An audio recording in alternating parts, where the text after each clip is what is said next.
Why did a four-star general interrupt a national funeral? For a man no one seemed to know. He wasn't on the guest list. He didn't speak. He just waited. But something about him made the highest-ranking officer break protocol. And when he finally stepped forward, everything changed. Soldiers stood, cameras froze, the truth surfaced. By the end of this story, you'll understand the bond that outlived medals, ranks, and even time itself. Don't miss it. Subscribe now. The morning air in South Bend, Indiana, held the distinct crispness of early autumn. Sunlight filtered through the rows of amber and rust-colored maples that lined the cemetery roads, casting dappled shadows across the worn asphalt. A light breeze stirred the flags that bordered the entrance to the South Bend National Cemetery, making them ripple gently against their poles. The grounds were immaculate, every detail polished and placed for precision. White folding chairs were arranged in symmetrical rows under a wide ceremonial canopy.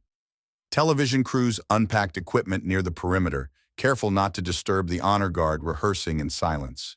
The day was meant to honor General Arthur Hammond, former commander of the U.S. Army's Expeditionary Forces, a veteran of 3 foreign conflicts, and a man whose name had long been etched into the nation's military memory. By the side entrance, an old pickup truck rolled to a halt on the gravel shoulder. Its paint was chipped, the tailgate rusted, but it moved with the quiet determination of someone who didn't need attention. The driver's door opened slowly. A man in his late 70s stepped out, leaning on a wooden cane. His posture betrayed the burden of time, but not defeat. He wore a gray military-style jacket, its fabric faded but clean, and a sun-bleached cap bearing the faint insignia of an old infantry division. In his other hand, he held a small bundle of wildflowers, simple, hand-picked, tied together with twine. He walked toward the gate with the slow, careful steps of someone who had learned not to rush. As he approached, a uniformed security officer stepped into his path. Credentials were required. His name wasn't on the list. The old man didn't argue. He gave a small nod, turned, and moved away from the entrance without complaint. A nearby bench stood beneath a sycamore tree, half in shade. He sat down there, resting the flowers gently on his lap. His face remained expressionless, his eyes distant yet focused, like someone reading a memory only he could see. He watched the ceremony unfold from afar. White tents fluttered. Officers in full-dress uniform gathered in formal silence. The public, though held back by fences and protocol, crowded respectfully beyond the line. But no one noticed the man on the bench. His presence was quiet, unannounced, and wholly out of place among the rigid structure of military formality. And yet, in the way he sat, the way he waited, there was a weight that felt older than the ceremony itself. He hadn't come for the cameras or speeches. He came because something inside him told him he must, not for closure, not for recognition, but for duty, of the kind only a few still understood. The ceremony began under a sky that had settled into a soft, overcast stillness. Beneath the wide white canopy, rows of guests took their seats. Men and women in formal suits and dress uniforms, shoes gleaming, medals aligned with military precision. Patriotic music played gently through the speakers, the kind reserved for national remembrance and solemn pride. The honor guard stood at rigid attention along the central aisle, while floral arrangements lined the front of the platform. At the center of the stage stood a flag-draped casket, flanked by ceremonial rifles and a folded banner bearing the seal of the United States Army. Cameras panned across the gathering, capturing dignitaries as they arrived: state senators, city officials, a retired Secretary of Defense, and the governor of Indiana seated in the front row. The crowd listened quietly as officers stepped to the podium, one after another, each recounting stories of General Arthur Hammond's decades of service. He had led missions across 3 continents, trained thousands of soldiers, and left behind a legacy defined by discipline and unwavering loyalty. Soon, Major General Bradley Maines was expected to give the keynote eulogy. He had served alongside Hammond for nearly 2 decades, and was widely seen as the inheritor of the general's strategic doctrine. Beyond the white fencing that enclosed the ceremonial area, the old man on the bench had not moved. He remained seated beneath the sycamore tree, his figure still, hands resting gently on the bouquet of wildflowers in his lap. Few glanced his way, and none paused long enough to ask who he was. His name was Roy Hudson. Once, long ago, he had been a reconnaissance sergeant in the United States Army. In the autumn of 1983, during a brief but brutal intervention in Grenada, Hudson had been part of a covert operation that never made headlines. The mission was chaotic, poorly documented, and largely forgotten by the public. But within the team, it had forged unbreakable bonds. On the third night of the operation, under enemy fire near a hillside extraction point, Hudson had shielded his commanding officer, then Captain Arthur Hammond, from a mortar blast, dragging him through mud and broken terrain to safety. Hudson was wounded in the process, a deep laceration to his side that left a long scar and a lifetime of pain. He refused a Purple Heart, refused a formal commendation. Within 6 months, he left the service, disappearing into the rural Midwest.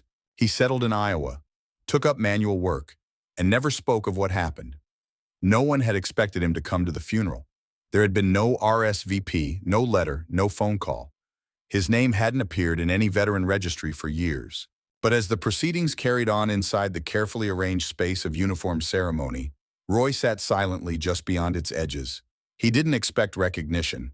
He hadn't come seeking closure or thanks. Something deeper had pulled him here, an unspoken duty, one he hadn't entirely understood until he arrived and saw the casket with his own eyes. Even as speeches praised Hammond's military intellect, his political poise, and his national impact, Roy sat quietly, remembering a different man. A younger Hammond, bleeding in the dark, too stubborn to call for help, still barking orders even as the hill around them collapsed. He remembered the weight of Hammond's body on his shoulder, the smell of gunpowder and wet soil, the silence that followed after the last shot had been fired. That version of Hammond, the one who owed his life to a moment no one would ever commemorate, was the reason Roy had come. Not for medals or crowds or cameras, but for the man behind the name and the promise Roy had made to himself all those years ago, to be there at the end, even if no one else remembered who he was. The ceremony continued with rigid precision, each moment unfolding according to a carefully timed schedule. Flags waved gently in the breeze, the honor guard shifted in synchronized formation, and the speakers rotated through the podium with rehearsed solemnity. Among those closest to the stage stood Lieutenant Colonel Josh Reed, a man with a stern profile and clipped movements. Once the adjutant to General Hammond, he knew most of the faces present, colleagues, dignitaries, and veterans whose careers had intertwined with the late generals. As the next speaker prepared to approach the microphone, Reed's gaze wandered beyond the orderly rows of chairs, scanning the edges of the ceremony. His eyes paused at the fence line, then narrowed. Across the field beneath the sycamore tree, he saw the same figure that had been sitting there since early morning, a man alone, still, holding what appeared to be a bouquet. There was something about the posture that caught his attention, the way the man sat, not with the aimless stillness of a lost passerby, but with the quiet focus of someone who belonged. The uniform, faded and out of regulation, still held a kind of gravity. The man wasn't just watching, he was waiting. Reed stepped away from the formation without a word and moved toward a communications tent near the equipment area. He opened a secured tablet and began scanning the guest lists and veteran registries. Names and affiliations scrolled by, filtered by branch, rank, and history. Then one entry flickered across the screen. Roy Hudson, Army, Reconnaissance Division, Grenada, 1983. Declassified clearance. Citation recommended, never accepted. Reed's brow furrowed. The name didn't appear on the final attendance protocol. No invitation had been sent. He wasn't on the seating chart, nor on the honorary list of veterans scheduled to receive commendation flags. Reed hesitated, then turned toward the stage. At the center of the ceremonial platform, General Bradley Maine stood behind the lectern, adjusting his notes. Reed approached, leaned in, and whispered only a few words. The general froze for a moment. Then, without touching the microphone, without offering a reason, he placed the papers down, stepped off the platform, and walked straight into the aisle. The crowd murmured. Some leaned to whisper questions to their neighbors. Others lifted phones, unsure whether they were witnessing part of the program or something unscripted.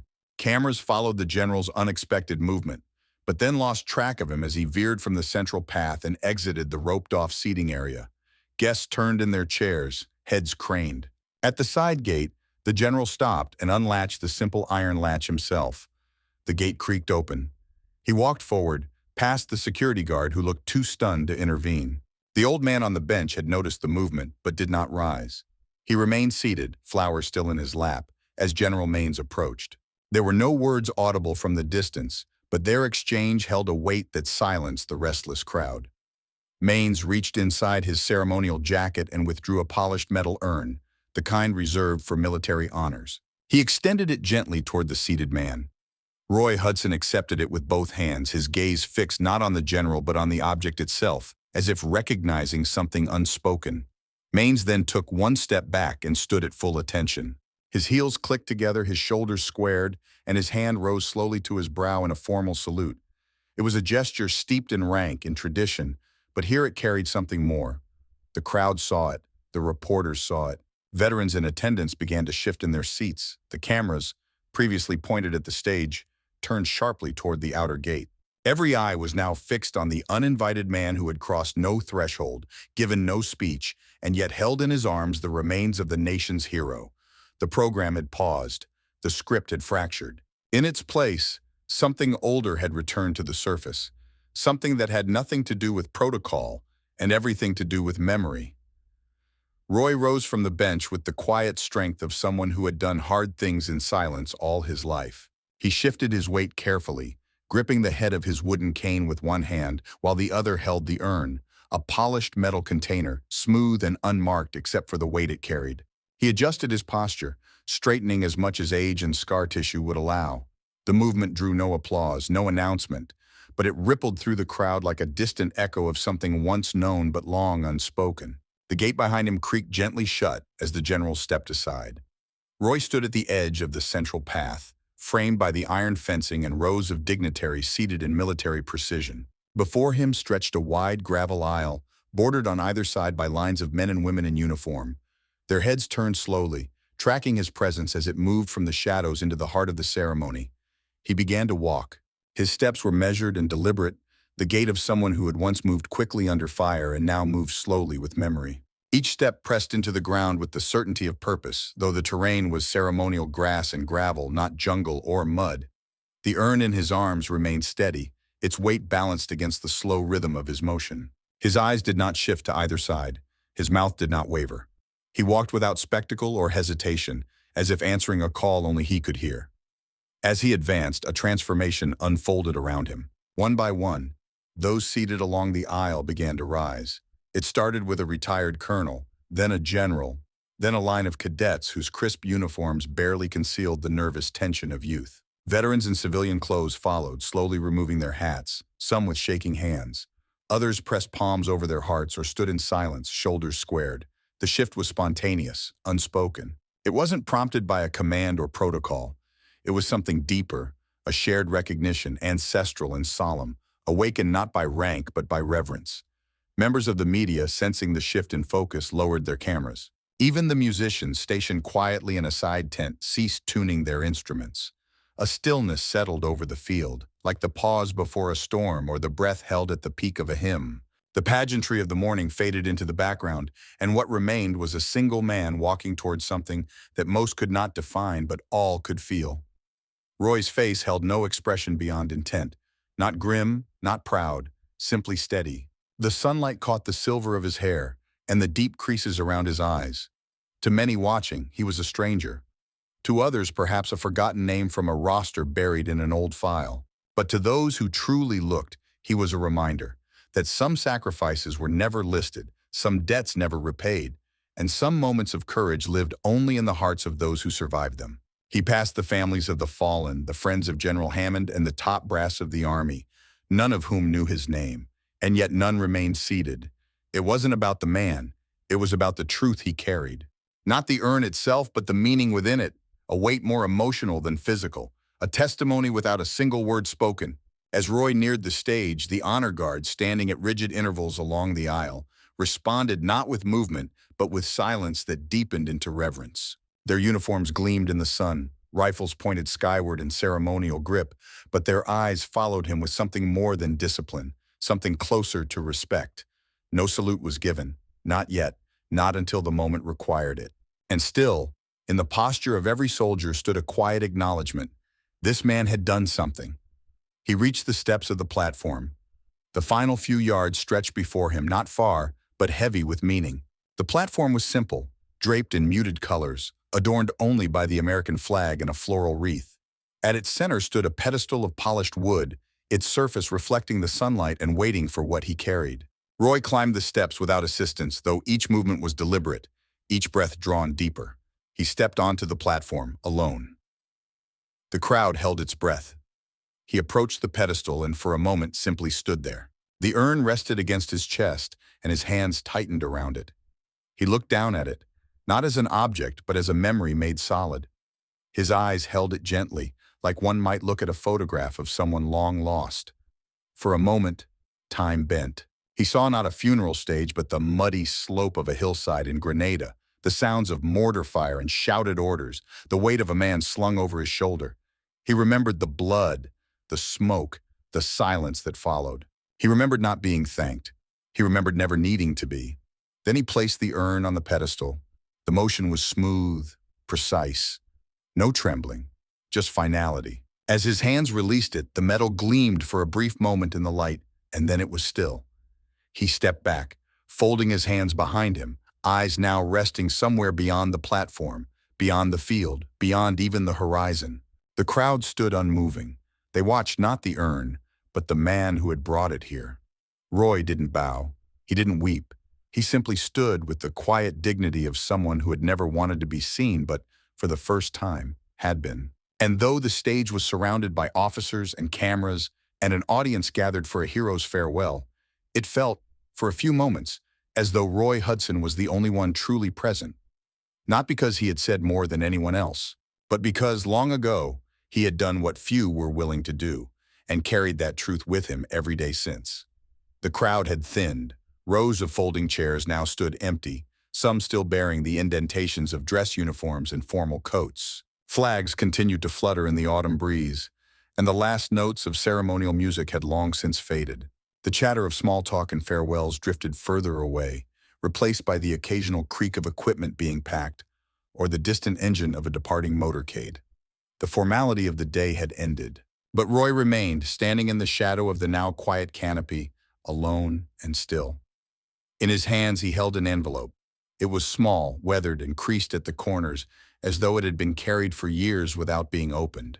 The paper had yellowed, and the seal was brittle, already cracked along one side. The handwriting on the front was unmistakably personal, written in the slow, uneven strokes of an aging man whose fingers once gripped a rifle steadier than a pen. The name on the front was his, just Roy, nothing else. He broke the seal without ceremony. The flap lifted easily, as if the letter had been waiting for this moment. Inside, a single sheet of paper was folded twice. Roy unfolded it slowly, careful not to tear the aging fibers. The writing continued in the same unsteady hand, dense and deliberate. There were no flourishes, no formal headings, no ranks or dates. Just words pressed into paper like truths held too long in silence. Arthur Hammond had written the letter himself. In it he thanked Roy, not with the hollow gratitude of protocol, but with the language of someone who had spent decades searching for the right words and had finally found the courage to write them. He wrote of the night in Grenada, of the pain, the confusion, the deafening noise, and the way Roy had appeared out of the darkness without hesitation. He wrote of how that single act had changed everything, not just the outcome of a mission, but the course of a life. He confessed that he had tried many times to track Roy down, letters returned, calls unanswered, a trail that had long gone cold. And yet, the memory had never faded, not once. He wrote that Roy had given him a second life, a chance to lead, to serve, to build something lasting, to become a man people respected, not because of the medals, but because of the invisible weight he had carried since that night. He admitted he had never stopped thinking about it, about him. Toward the end of the letter, the handwriting grew more uneven, the spacing wider, as though written over the course of days rather than hours. In those last lines, Arthur had written something that felt more like a request than a farewell. If you come, take me home. No explanation, no flourish, just that, and Roy understood. He folded the letter with a quiet care and slid it back into the envelope, then into the inside pocket of his jacket. The soft crinkle of paper was the only sound. Around him, the world moved on. Guests loaded into cars. Staff removed decorations. A few lingering officers spoke in hushed voices near the reception tent. But Roy walked away from the platform, away from the podium, toward the burial site where Arthur Hammond's ashes would be laid to rest. The path wound through a low, sloping section of the cemetery, where headstones lined the grass in silent formation. The grave had already been prepared, a rectangular patch of fresh earth bordered by a temporary canopy and a simple table bearing a bronze nameplate. Roy approached without fanfare. No one followed. No cameras tracked him. This was not a moment for ceremony. It was something quieter. In his other hand, he carried something small and old, a dented military canteen, its surface worn smooth by time. Along the bottom edge were faintly engraved initials, AH, scratched by a knife during the long days of their deployment. It had been left behind in a field tent the morning after that night in Grenada. Roy had found it, packed it away without a word, and carried it ever since. Not for sentiment, but for remembrance. It had traveled with him through decades of silence. Now he knelt carefully, his knees creaking under his weight. He placed the canteen at the edge of the fresh earth, pressing it gently into the grass beside the temporary marker. He rested his hand on it for a moment, fingers splayed across its surface. He didn't speak. There was no one to listen. But the gesture spoke more than any eulogy ever could. He rose slowly, exhaling as he stood. He did not linger. There was nothing more to say. In a day filled with speeches and tributes, this small private act went unseen. But it mattered more than all of them. It wasn't made for records or photographs. It was made for memory. And in that quiet act, Arthur Hammond was truly brought home, not just to a grave, but to a promise kept.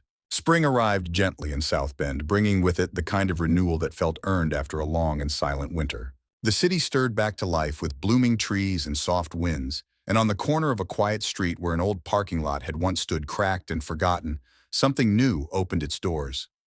The building was modest, unadorned. A single wooden sign stood near the walkway, engraved by hand rather than machine.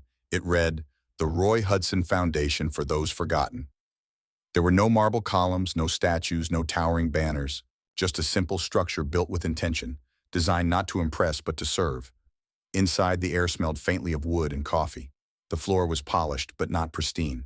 Walls were painted in warm tones. A kitchen sat open to the common room, where a few tables were already set for lunch. The bedrooms, small and simple, had no locks. The beds were sturdy, the windows large, and the doors always open. There was a workshop toward the back of the building, quiet but well lit, filled with donated tools and benches worn by calloused hands. And at the far end of the hallway stood a library, not large but full of personal things. Letters, photographs, journals, not displayed under glass, but kept in boxes and shelves, where any veteran who walked through the doors could sit, read, remember, or write their own. People had gathered outside that morning for the opening. There were a few local reporters, city officials, and a scattering of veterans, young and old. A ribbon had been stretched across the entrance, though no one seemed particularly eager to cut it. A podium stood waiting for someone to speak, but no one approached it. The cameras turned idly, unsure where to focus, and then they found him. Roy stood near the far edge of the courtyard, beneath the shade of a newly planted oak tree. He wasn't on the program, and he hadn't prepared any words. He held his cane in one hand and an old sun-faded army cap in the other. His coat hung loosely over his frame, the collar turned up slightly against the breeze. He did not approach the building, did not wave or nod. He simply stood and watched. The veterans passing through the front door sometimes slowed when they noticed him. Some recognized him from photographs or stories whispered through barracks and training camps. A few gave him respectful nods. One or two placed a hand over their heart as they passed. Roy acknowledged none of it. Not out of pride or coldness, but because he didn't need it.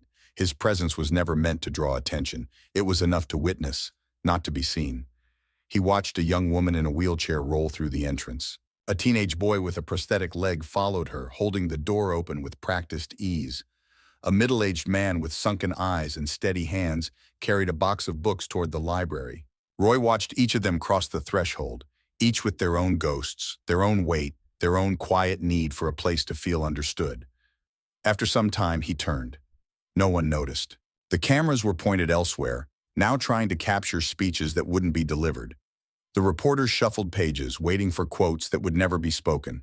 Roy walked away from the crowd, from the building, from the noise. His steps were slow, but certain.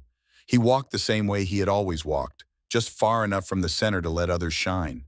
He passed down the sidewalk, disappearing into the light of a day that had finally remembered him, even if he never asked to be remembered. He didn't say goodbye.